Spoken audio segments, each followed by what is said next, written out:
Everyone, welcome to my YouTube channel GK tutorial. Students, हम कर रहे थे क्लास 9 की साइंस का chapter 5 that is the fundamental unit of life, जिसमें हमने लास्ट टाइम डिस्कस किया था टॉपिक आपका what are the living organism made up of. आज हम डिस्कस करने वाले हैं आपका topic what is a cell made up of, और आप ये भी बोल सकते हो what is the structure organisation of cell, जिसमें बहुत सारे पार्ट आएंगे। कुछ पार्ट आज हम डिस्कस करेंगे, लेकिन उससे पहले जो मेरे चैनल पे न्यू है, मेरी वीडियो को फर्स्ट टाइम देख रहे हैं, वो प्लीज़ से सब्सक्राइब करना ना भूलें। So let us start. जैसा कि हमने अपनी लास्ट वीडियो में भी डिस्कस किया था कि सेल के क्या होते हैं, कुछ स्पेशल कंपोनेंट्स होते हैं जिनके अकॉर्डिंग वो फंक्शन करते हैं, जिन्हें हम क्या कहते हैं, ऑर्गेनेलिज। तो सेल को ऑर्गेनाइज कैसे किया जाता है, सेल कैसे ऑर्गेनाइज होता है। अगर हम स्टडी करते हैं सेल को अंडर माइक्रोस्कोप, तो हमारे सामने सेल के 3 फीचर्स आते हैं। ये 3 फीचर्स कौन से हैं आपके हर एक सेल में मिलेंगे आपको, plasma membrane, nucleus and cytoplasm. जितनी भी एक्टिविटीज़ हैं इनसाइड द सेल और सेल के अंदर, वो मतलब उनमें ये जो फीचर्स हैं वही इसके लिए पॉसिबल हो, इन्हीं के कारण वो सारी एक्टिविटी होती हैं। अब हम डिस्कस करेंगे कि ये फीचर्स क्या हैं और उनके कारण कौन सी एक्टिविटीज़ जो हैं वो परफॉर्म करते हैं सेल। फर्स्ट ऑफ ऑल है आपका प्लाज्मा मेम्ब्रेन। प्लाज्मा मेम्ब्रेन को आप सेल मेम्ब्रेन भी बोलते हो। ये आउटर मोस्ट कवरिंग होती है सेल की, जो सेपरेट करती है हर एक पार्ट के सेल को किसके साथ, एक्सटर्नल इन्वायरमेंट से। मतलब जो बाहर का इन्वायरमेंट है और जो अंदर का इन्वायरमेंट है, उनको सेपरेट करने वाली लेयर जो होती है, कवरिंग जो होती है, उसे हम क्या कहते हैं, प्लाज्मा मेम्ब्रेन। ये जो प्लाज्मा मेम्ब्रेन होता है, यही एलो करता है, परमिशन देता है अंदर जाने की, बाहर आने की मटेरियल को, किसमें से, सेल में से। और ये प्रिवेंट करता है अदर मूव जो मटेरियल है उनकी मूवमेंट को भी, कब वो अंदर जा सकता है, कौन बाहर जा सकता है। इसीलिए जो सेल मेम्ब्रेन है उसको सिलेक्टिवली परमेएबल मेम्ब्रेन भी कहा जाता है। याद रखिएगा, सेल मेम्ब्रेन को सिलेक्टिवली परमेएबल मेम्ब्रेन भी बोला जाता है, क्योंकि इसी के अकॉर्डिंग, इसी की परमिशन के कारण कोई भी मटेरियल जो है वो सेल के अंदर जा सकता है और सेल के बाहर आ सकता है। तो ये जो मूवमेंट होती है सब्सटेंस की सेल के अंदर, सेल के बाहर, वो कैसे होती है। अब कुछ सब्सटेंस जैसे कि आपका कार्बन डाइऑक्साइड हो गया, ऑक्सीजन हो गया, वो भी मूव करता है अक्रॉस द सेल मेम्ब्रेन। और कौन सी प्रोसेस से चलता है वो, by the process of diffusion. अब ये प्रोसेस जो डिफ्यूज़न की है, आपने पहले पिछली क्लास में वाले चैप्टर में ऑलरेडी डिस्कस की होगी। इसमें होता क्या है, स्पॉन्टेनियस मूवमेंट, एकदम से मूवमेंट होती है सब्सटेंस की। उन सब्सटेंस जो हाई कंसनट्रेशन जिसकी होती है, और वो कहाँ पे जाते हैं, उस जगह पे जाते हैं जहाँ पे उनकी कंसनट्रेशन क्या होती है, लो होती है। मतलब जहाँ पे उनकी मात्रा ज़्यादा होती है, वो वहाँ से कहाँ पे जाते हैं, वहाँ पे जाते हैं जहाँ पे उनकी मात्रा कम होती है। अब फॉर एग्जांपल आप हो, अगर आपको कोई बोले कि भीड़ में रहना, तो भीड़ में नहीं रहोगे ना, आप वहाँ पे जाओगे जहाँ पे कम लोग हैं। भीड़ वाली दुकान पे तो आप जाओगे नहीं। उसी तरह इन मॉलिक्यूल्स का भी यही होता है। ये क्या करते हैं, हायर कंसनट्रेशन से कहाँ पे जाते हैं, लो कंसनट्रेशन में चले जाते हैं। समथिंग सिमिलर होता है सेल्स में भी। एग्जाम्पल ले लीजिए जैसे कार्बन डाइऑक्साइड का। जो आपका कार्बन डाइऑक्साइड जो होता है वो सेलुलर वेस्ट होता है, और उसे सेल से बाहर निकालना होता है। तो ये क्या करता है, इसकी कंसनट्रेशन जो होती है वो सेल के अंदर क्या होती है, बहुत ज़्यादा होती है। और सेल के बाहर जो एक्सटर्नल इन्वायरमेंट होता है, वहाँ पे कंसनट्रेशन जो कार्बन डाइऑक्साइड की है वो कम होती है as comparison to inside the cell. तो यहाँ पे डिफरेंस होने के कारण कंसनट्रेशन किसकी, कार्बन डाइऑक्साइड की, अंदर और बाहर कार्बन डाइऑक्साइड मूव करता है आउट ऑफ द सेल, क्योंकि वो बाहर आ जाता है, क्योंकि बाहर से कंसनट्रेशन कम है। वो कहाँ से आता है, वो हाई कंसनट्रेशन से आता है to low concentration outside the cell. और कौन सी प्रोसेस से आता है, वो डिफ्यूजन की प्रोसेस से आता है। तो ये तो बात है कार्बन डाइऑक्साइड की। इसी तरह ऑक्सीजन भी एंटर करता है सेल में bye the process of diffusion में। जब जो लेवल या कंसनट्रेशन होती है ऑक्सीजन की सेल के अंदर कम हो जाती है, तो डिफ्यूजन बहुत इंपॉर्टेंट रोल प्ले करती है गैसेस एक्सचेंज का बिटवीन द सेल के अंदर और बाहर। मतलब डिफ्यूज़न के प्रोसेस से ही गैसेस जो हैं वो अंदर और बाहर जाती हैं। ये तो थी गैसेस की बात। अब वाटर कैसे अंदर बाहर जाता है, वाटर भी आपका क्या करता है, ओबे करता है लॉ ऑफ डिफ्यूज़न। यहाँ पे मूवमेंट होती है वाटर मॉलिक्यूल्स की, जैसे कहाँ से, सिलेक्टिवली परमिएबल मेम्ब्रेन से, जहाँ बोल सकते हैं सेल मेम्ब्रेन से। और उस प्रोसेस को क्या बोलते हो, जिससे वाटर जो है अंदर और बाहर जाता है, उसे हम कहते हैं ऑस्मोसिस। उस प्रोसेस को हम कहते हैं ऑस्मोसिस। और जो ये मूवमेंट होती है वाटर की अक्रॉस द प्लाज्मा मेम्ब्रेन, वो अफेक्ट होती है, वो डिपेंड करती है कौन सा सब्सटेंस है जो वाटर के अंदर डिज़ोल्व है।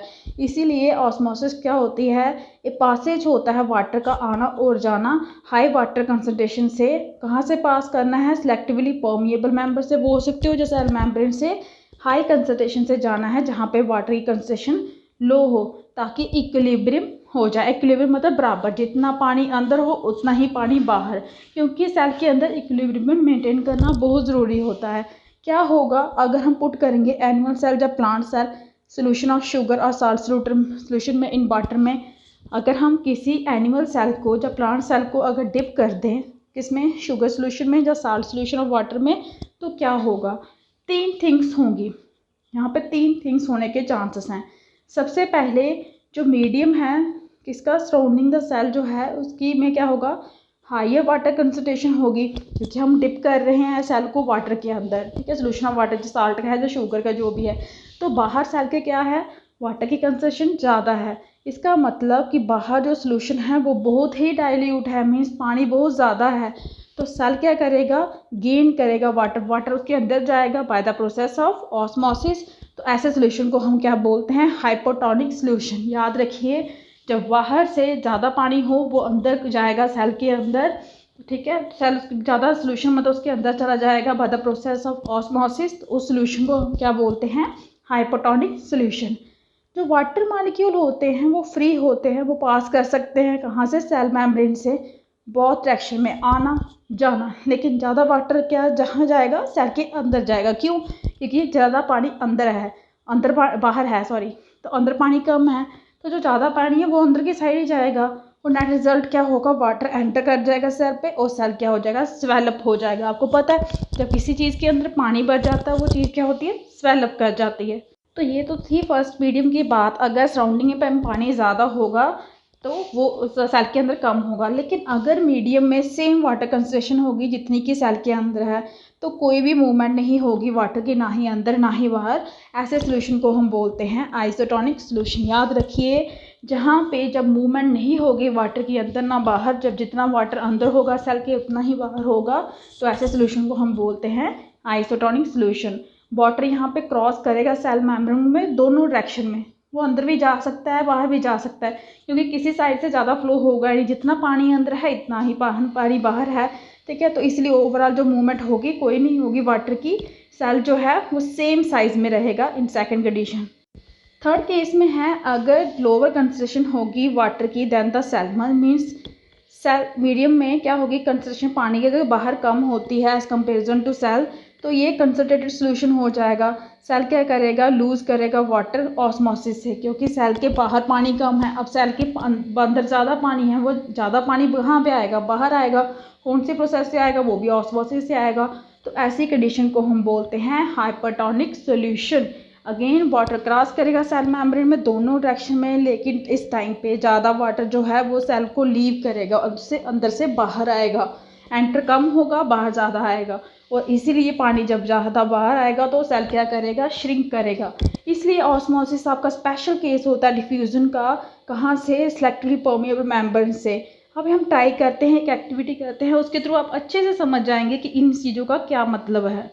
इस एक्टिविटी में आपने क्या करना है, रिमूव कीजिए शेल जो होती है एग की। वो कैसे रिमूव करनी है, आपने इसको डिजोल्व करना है डाइल्यूट हाइड्रोक्लोरिक एसिड में। शेल जो आपको पता है एग की मोस्टली कैल्शियम कार्बोनेट की बनी होती है। एक थिन आउटर स्किन जो होती है वो एनक्लोज करके रखती है एग को। जब एग को आप प्योर वाटर में रखोगे, ऑब्जर्व करोगे कि आफ्टर 5 मिनट क्या होगा, एग जो है स्वेल हो जाएगा, क्योंकि वाटर सेल के अंदर चला जाएगा by the process of osmosis. Place कीजिए similar deshelled egg. Deshell याद रखिए, जिसकी शेल नहीं उतारी हुई है वो अपने कंसनट्रेटेड साल्ट सोल्यूशन में रखना। ऑब्जर्व कीजिए 5 मिनट्स तक एग जो है वो श्रिंक करना शुरू हो जाएगा। क्यों, क्योंकि वाटर एग में से जो है वो बाहर आएगा साल्ट सोल्यूशन में, क्योंकि साल्ट सोल्यूशन जो होता है वो कंसनट्रेटेड होता है। वो क्या करता है, किसी भी चीज़ के अंदर से पानी को बाहर खींच लेता है। सिमिलर एक्टिविटी आप कर सकते हो ड्राइड रेजिन जो आपके होते हैं, जो एप्रिकॉट्स जिसको बोलते हो। आपने क्या करना है, सूखे रेजिन, रेजिन किसको बोलते हो आप, किशमिश को बोलते हो, उसको कहाँ पे रखना है, प्लेन वाटर में रखना है और छोड़ देना है थोड़ी देर के लिए। उसके बाद आप देखोगे, उसके बाद उसको क्या करना है, कंसनट्रेटेड सोल्यूशन ऑफ शुगर या साल्ट में रखना है, और आप क्या ऑब्जर्व करोगे कि हर एक जो गेन करेगा वाटर स्वेल हो जाएगा, उसकी स्वेलिंग हो जाएगी रेजिन्स की। और बस जब आप उसको कंसनट्रेटेड सोल्यूशन में रखोगे, उसका वाटर जो है वो लूज़ हो जाएगा और वो श्रिंक कर जाएगा। याद रखिए, पानी में रखने में वो स्वेल करेगा और कंसनट्रेटेड शुगर और साल्ट सोल्यूशन में रखने से वो श्रिंक हो जाएगा। यूनिसेलुलर जो होते हैं, यूनिसेलुलर मतलब फ्रेश वाटर ऑर्गेनिज्म जो होते हैं, और मोस्ट प्लांट सेल जो होते हैं वो गेन करते हैं वाटर कौन सी प्रोसेस से, बाय द ऑस्मोसिस से। तो एब्जॉर्प्शन जो है वाटर की बाय प्लांट रूट, वो भी एक एग्जांपल है किसका, ऑस्मोसिस का। इसीलिए डिफ्यूज़न जो है वो बहुत ही इंपॉर्टेंट है किसमें, इन एक्सचेंज ऑफ गैसेस में, जब आपने गैसेस एक्सचेंज करनी हो और वाटर एक्सचेंज करनी हो, किसमें, in the life of a cell में। इसके साथ ही जो सेल है वो ऑब्टेन करता है अपनी न्यूट्रिशन अपने ही इन्वायरमेंट से। अलग अलग मॉलिक्यूल क्या करते हैं, मूव इन और आउट, अंदर और बाहर जाते हैं सेल में से, कौन से टाइप ऑफ ट्रांसपोर्ट, जो भी जिस तरह का ट्रांसपोर्ट उसमें होता होगा, और यूज़ करते हैं क्या, एनर्जी। प्लाज्मा मेम्ब्रेन जो होता है ये फ्लेक्सिबल होता है, और ये किसका बना होता है, ऑर्गेनिक मॉलिक्यूल्स का बना होता है, जिसे हम लिपिड्स या प्रोटीन्स भी कहते हैं। याद रखिए, प्लाज्मा मेम्ब्रेन आपका फ्लेक्सिबल होता है, और ये किसका बना होता है, लिपिड्स और प्रोटीन्स का। हाउएवर हमने ये ऑब्जर्व किया है कि जो स्ट्रक्चर होता है प्लाज्मा मेम्ब्रेन का, वो हम कहाँ से ऑब्जर्व कर सकते हैं, सिर्फ इलेक्ट्रॉन माइक्रोस्कोप से। ये अलग माइक्रोस्कोप होता है जो स्पेशली इनको देखने के लिए डिज़ाइन किया गया है। जो फ्लेक्सिबिलिटी होती है सेल मेम्ब्रेन की, वो इनेबल करती है सेल को इनकल्फ करने में, फूड को खाने में, और मटेरियल जितने भी हैं उनके एक्सटर्नल एनवायरनमेंट में उन्हें कैसे कैच करना है। ऐसे प्रोसेसेस को हम क्या बोलते हैं, एंडोसाइटोसिस। याद रखिए, जब अपने इन्वायरमेंट से हम क्या करते हैं, एक्सटर्नल इन्वायरमेंट से फूड गेन करते हैं बाय ओन, ऐसे प्रोसेस को हम बोलते हैं एंडोसाइटोसिस। एमाइबा जो है वो भी एक्वायर करता है फूड इसी प्रोसेस के थ्रू। याद रखिए, कौन सा यूनिसेलुलर ऑर्गेनिज्म है, एमाइबा जो है वो भी एक्वायर करता है इसी प्रोसेस के साथ। कौन सी प्रोसेस के साथ, एंडोसाइटोसिस के साथ।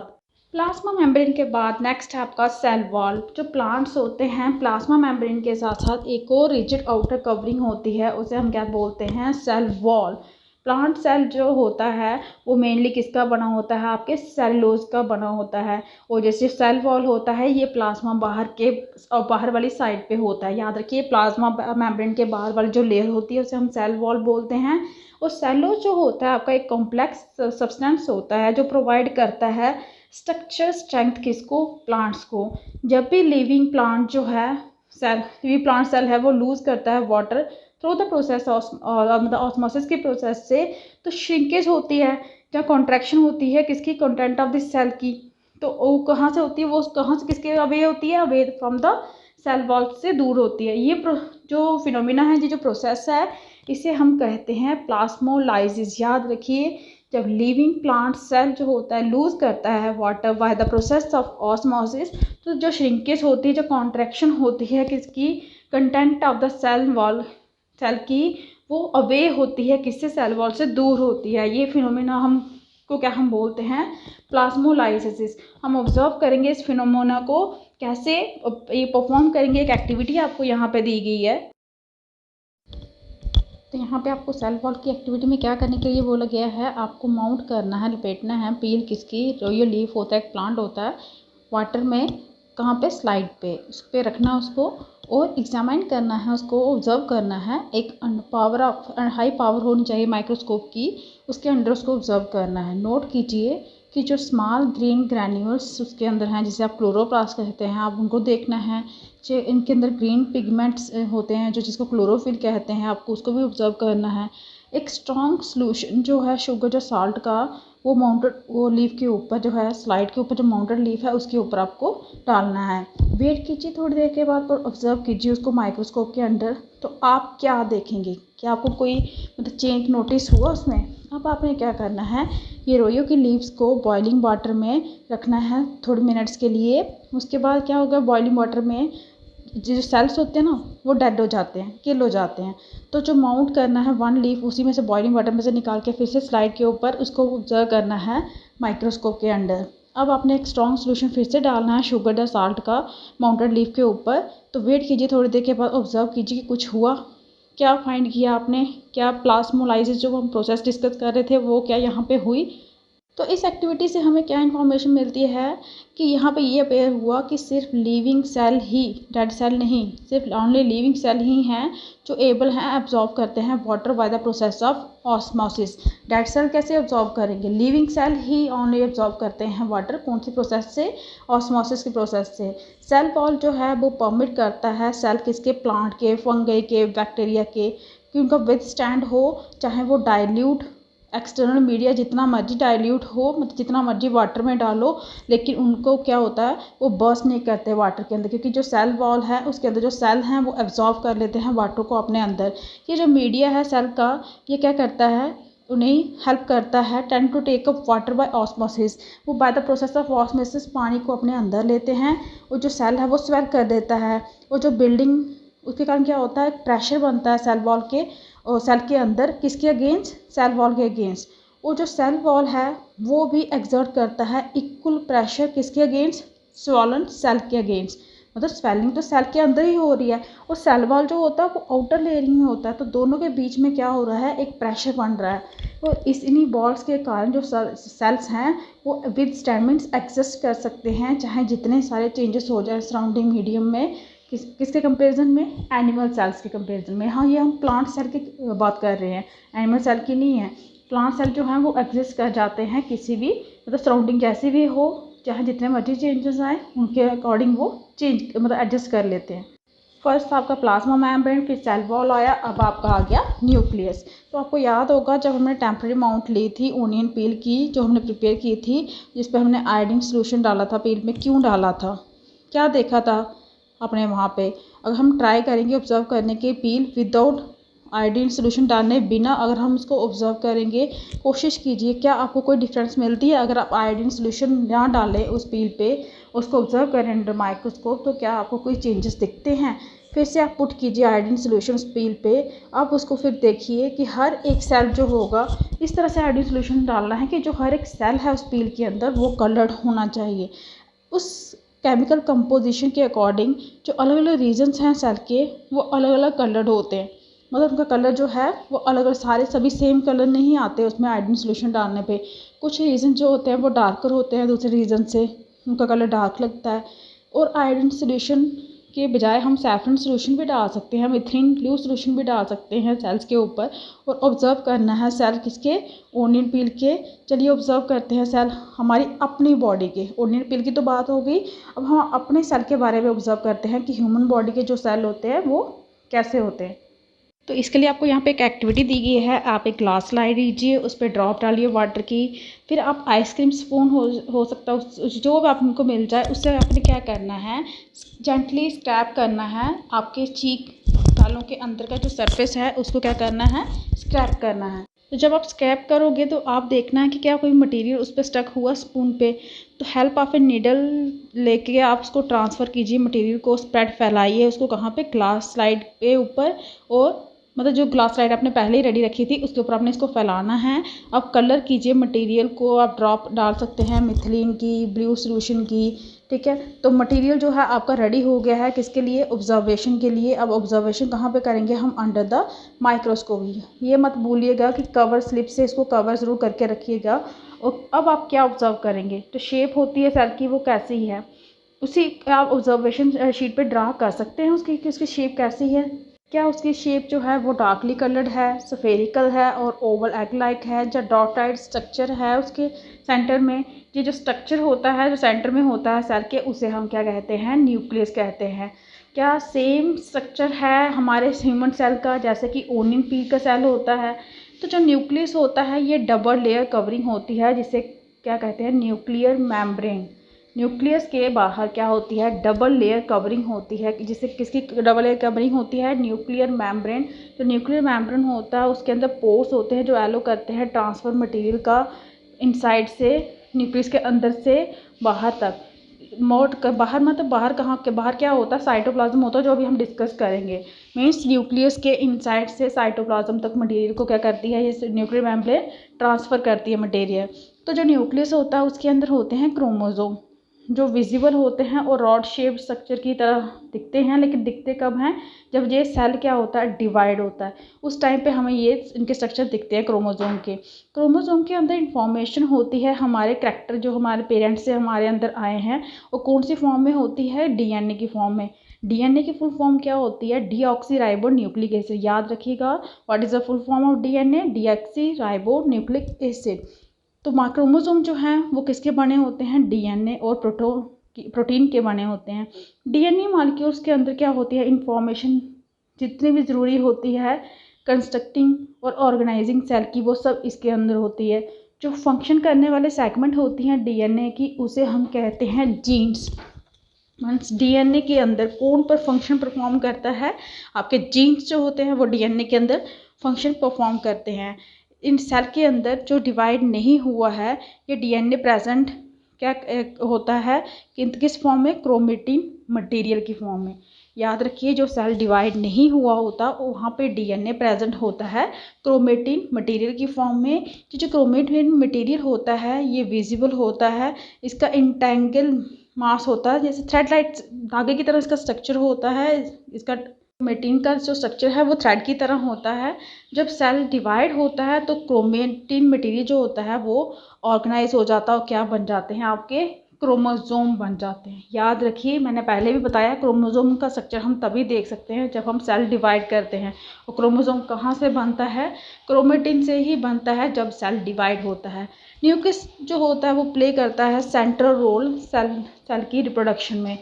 कौन सी वो प्रोसेस जिसमें सिंगल सेल डिवाइड होता है और क्या बनाता है, न्यू टू सेल बना, मतलब एक सेल डिवाइड होके आपके 2 सेल बन जाते हैं। ये एक इम्पॉर्टेंट पार्ट भी वो हो सकते हैं।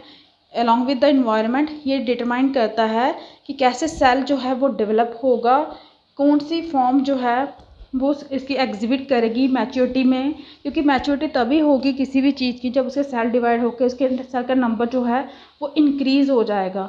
वो डायरेक्ट करता है जो भी केमिकल एक्टिविटीज़ जो हैं सेल के अंदर वो कैसे होंगी। ये सब न्यूक्लियस पे ही डिपेंड करता है। कुछ ऑर्गेनिज्म होते हैं जैसे कि बैक्टीरिया हो गया, तो उस केसेस में न्यूक्लियर रीजन जो होता है सेल का वो हम प्योरली डिफाइन करते हैं कि absence of a nuclear membrane. उनका मतलब उनके केस में न्यूक्लियर मेम्ब्रेन जो होता है उनके सेल में, वहाँ पे वो एब्सेंट होता है, वो होता ही नहीं है। तो undefined nuclear region containing only nucleic acid, वहाँ पे सिर्फ क्या होते हैं, न्यूक्लिक एसिड होते हैं, न्यूक्लियर मेम्ब्रेन नहीं होता, जिसे आप क्या कहते हैं, न्यूक्लियोइड। और ऐसे ऑर्गेनिज्म जिनके सेल के अंदर न्यूक्लियर मेम्ब्रेन नहीं होता उन्हें कहते हैं प्रोकैरियोट्स। प्रोकैरियोट्स याद रखिए, प्रो का मतलब प्रिमिटिव या प्राइमरी, कैरियोट का मतलब कैरियन या न्यूक्लियस। ऑर्गेनिज्म जिनके with cells heavy nuclear membrane are called eukaryotes. याद रखिए, और वो ऑर्गेनिज्म जिनके अंदर न्यूक्लियर मेम्ब्रेन प्रेजेंट नहीं होता उसे आप प्रोकैरियोट्स बोलते हो। और वो ऑर्गेनिज्म जिनके अंदर न्यूक्लियर मेम्ब्रेन प्रेजेंट होता है उन्हें आप यूकैरियोट्स बोलते हो। प्रोकैरियोटिक सेल्स जो होते हैं उनमें कमी होती है, किसमें, दूसरे भी साइटोप्लाज्मिक ऑर्गेनेल्स जो होते हैं वो भी उनकी भी क्या होती है, इसमें कमी होती है। साइटोप्लाज्मिक आपके ऑर्गेनेल्स हैं ये प्रेजेंट होते हैं यूकैरियोटिक सेल्स में, मीन जिनमें सेल मेम्ब्रेन होता है।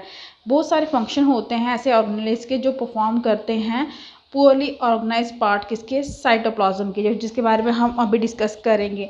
जो क्लोरोफिल होता है सिंथेटिक जो आपकी प्रोकैरियोटिक बैक्टीरिया होता है वो किसके साथ एसोसिएटेड होता है, रिलेटेड होता है मेम्ब्रेनस वेसिकल्स के साथ। ये बैग लाइक स्ट्रक्चर होते हैं, लेकिन प्लास्टिड्स जो है ना उसके साथ नहीं होता, एज इन यूकैरियोटिक सेल्स के साथ। याद रखिए, यहाँ पे किसके साथ ये जुड़ा होता है, मेम्ब्रेनस वेसिकल के साथ, लेकिन प्लास्टिड्स के साथ नहीं होता in case of eukaryotic cells. ये देखिए यहाँ पे आपको दिखाया गया है, ये स्ट्रक्चर है प्रोकैरियोटिक सेल का। ये आपका सेल वॉल है, यहाँ पे प्लाज्मा मेम्ब्रेन है, राइबोसोम दिखाया है, न्यूक्लियर भी दिखाया है। सेल मेम्ब्रेन यहाँ पे क्या है, एब्सेंट है। नेक्स्ट आपका साइटोप्लाज्म जो हम डिस्कस कर रहे थे। जब हम देखते हैं टेम्पररी माउंट किसकी, ओनियन पील की या ह्यूमन चीक सेल की, तो हमने देखा होगा बहुत बड़ा रीजन होता है हर एक सेल के अंदर जो एनक्लोज होता है, किसमें, सेल मेम्ब्रेन के अंदर होता है। ये जो रीजन है ये क्या लेता है, लिटिल स्टेन लेता है, इसे कहते हैं साइटोप्लाज्म। इसे एक स्टेन ने कवर किया होता है, उसे हम क्या कहते हैं, साइटोप्लाज्म। साइटोप्लाज्म होता क्या है, स्टेन क्या होता है, ये एक फ्लूइड होता है, फ्लूइड जैसा दिखता है, लेकिन होता किसके अंदर है, ये प्लाज्मा मेम्ब्रेन के अंदर होता है। इसके अंदर बड़े सारे सेल ऑर्गेनेल्स होते हैं। हर एक सेल ऑर्गेनेल्स जो होती है वो परफॉर्म करती है अपना अपना स्पेसिफिक फंक्शन, जो उनको अलॉट किया गया होता है वो फंक्शन वो परफॉर्म करती हैं। सेल ऑर्गेनेल्स जो होती हैं वो एनक्लोज कहाँ पे होती हैं, मेम्ब्रेन्स में होती हैं। तो प्रोकैरियोटिक्स में क्या होता है, एब्सेंस होती है उनमें, क्योंकि न्यूक्लियर मेम्ब्रेन नहीं होता, तो उनमें जो न्यूक्लियर रीजन है मेम्ब्रेन बाउंड और सेल ऑर्गेनेल्स हैं वो भी क्या होंगी, एब्सेंट होंगी, क्योंकि वहाँ पे सेल मेम्ब्रेन नहीं है, तो इसीलिए मेम्ब्रेन बाउंड सेल ऑर्गेनेल्स भी वहाँ पे क्या होंगी, एब्सेंट होंगी। दूसरी साइड जो यूकेरियोटिक सेल हैं उनके अंदर न्यूक्लियर मेम्ब्रेन भी था as well as membrane enclose organelles भी हैं, ये चीज़ याद रखिए। सिग्निफिकेंस जो है मेम्ब्रेन की वो आप इलस्ट्रेट कर सकते हो with the help of example of virus, कि क्या इंपॉर्टेंस है मेम्ब्रेन की, वो आप एग्जांपल दे सकते हो उसके लिए वायरस की। वायरस में क्या होता है, कमी होती है मेम्ब्रेन की, इसलिए वो कोई करैक्टरिस्टिक शो नहीं करते हमारी लाइफ में, हमारी बॉडी में एंटर कर जाते हैं, अपने आप को मल्टीप्लाई कर लेते हैं, अपनी मतलब इंक्रीज़ कर लेते हैं, लेकिन हमें पता नहीं चलता, क्योंकि हमें उसके करैक्टरिस्टिक ही शो नहीं होते कि कौन सा वायरस हमारी बॉडी के अंदर एंटर हुआ है।